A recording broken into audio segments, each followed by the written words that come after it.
is between the insula and the caudate nucleus. If you have, all brains are going to show you that. Yes. But Paul, like you could stick that pink one under there, they would kind of match up where the Well, coronas this is sliced. The pink brain's sliced right here. Okay.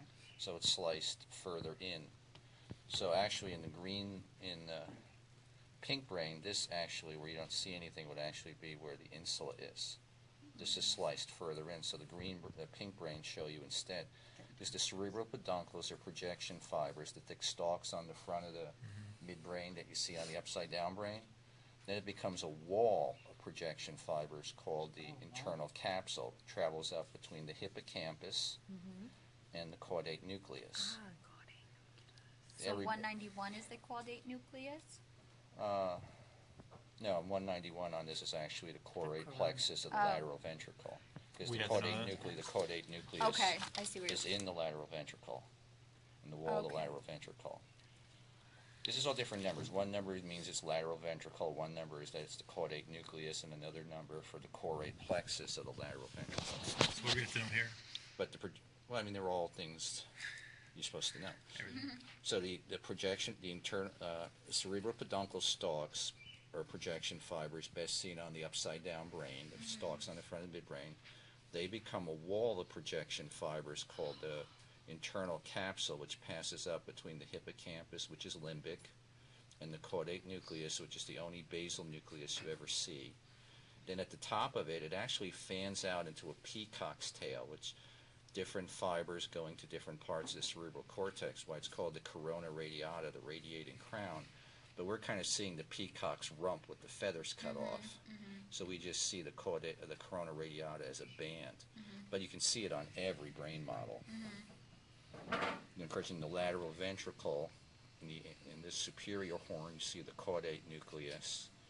And in the anterior inferior horn, you see the hippocampus, like the hippopotamus at the bottom of the river. You follow the fornix down and around, it always leads you to the hippocampus because they're both limbic system. And on the other side, you can actually see the septum pellucidum, the wall that keeps the lateral ventricle separated between the corpus callosum and the fornix. There's a barrier between each lateral ventricle, so the fluid from one can't flow into the other, but has to go through the interventricular foramens into the third ventricle. Is that on here? Which? The, well, we just forgot. Foramina?